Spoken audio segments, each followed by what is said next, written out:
Salut et bienvenue dans School Boost. Aujourd'hui, nous allons travailler sur les angles. Rappelons d'abord ce que tu as vu en 5e à propos d'angles formés par des droites. Les angles alternes-internes sont des angles qui sont à l'intérieur de deux droites coupées par une séquente. Ils sont alternés d'un côté et de l'autre de cette droite séquente. Regarde cette animation. Si deux droites sont parallèles et qu'elles sont coupées par une séquente, alors les angles alternes-internes qu'elles forment sont de même mesure. Inversement, si tu veux démontrer que deux droites sont parallèles, il suffit de démontrer que les angles alternes-internes formés sont de même mesure. Les angles correspondants sont les angles situés du même côté de la séquente. L'un est à l'intérieur des deux droites parallèles, l'autre est à l'extérieur. Lorsque deux droites sont parallèles, alors les angles correspondants formés avec la séquente sont de même mesure. Inversement, si tu veux démontrer que deux droites sont parallèles, il suffit de démontrer que les angles correspondants formés sont de même mesure. Parlons maintenant des angles formés dans un cercle. Un angle au centre est un angle dont le sommet est le centre du cercle. Ses côtés coupent le cercle en deux points, ici A et B. Ici, l'angle AOB s'appelle l'angle au centre qui intercepte l'arc AB. Un angle inscrit est un angle dont le sommet est un point du cercle. Ses côtés coupent le cercle en deux points, ici A et B. Ici, l'angle AMB s'appelle l'angle inscrit qui intercepte l'arc AB. Si deux angles inscrits interceptent le même arc, alors ils ont même mesure.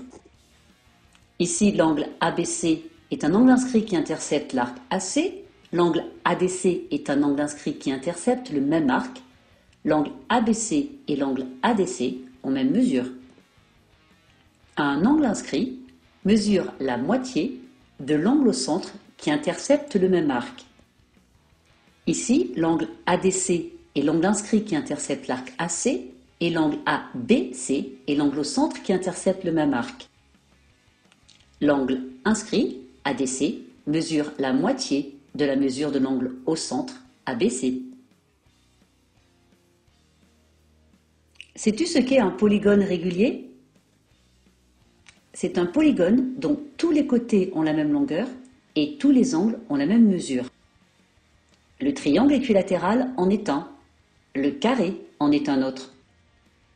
Ici, le carré ABCD est bien un polygone régulier car ses quatre côtés ont même longueur et les quatre angles ont même mesure. Tout polygone régulier s'inscrit dans un cercle. C'est celui qu'on appelle le cercle circonscrit. Tous les angles au centre, formés par les côtés issus de deux sommets consécutifs, ont même mesure. Chacun de ces angles au centre mesure 360, divisé par le nombre de côtés du polygone. Dans le cadre du carré, cet angle au centre, par exemple AOB, est égal à 360 divisé par 4, puisqu'il y a 4 côtés, c'est-à-dire 90 degrés. Cette caractéristique va être particulièrement utile pour tracer n'importe quel polygone régulier. Par exemple, je veux tracer un pentagone régulier. Je vais partir d'un cercle qui sera son cercle circonscrit. Je prends un point et je vais tracer l'angle au centre qui sera formé par deux sommets consécutifs de mon pentagone. Je veux que cet angle mesure 360 divisé par 5, puisque j'ai 5 côtés, c'est-à-dire 72 degrés. Ça y est, j'ai maintenant le deuxième sommet de mon pentagone. J'ai un côté du pentagone, il me suffit avec mon compas de reporter cette longueur une fois, deux fois, trois fois et quatre fois. Vérifions que j'ai bien un pentagone régulier. Mes quatre côtés ont même longueur. Est-ce que les angles ont même mesure?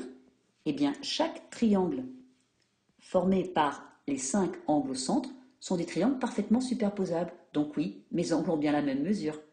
Voilà, tu as tout compris? Passe aux exercices. Sinon, réécoute la vidéo.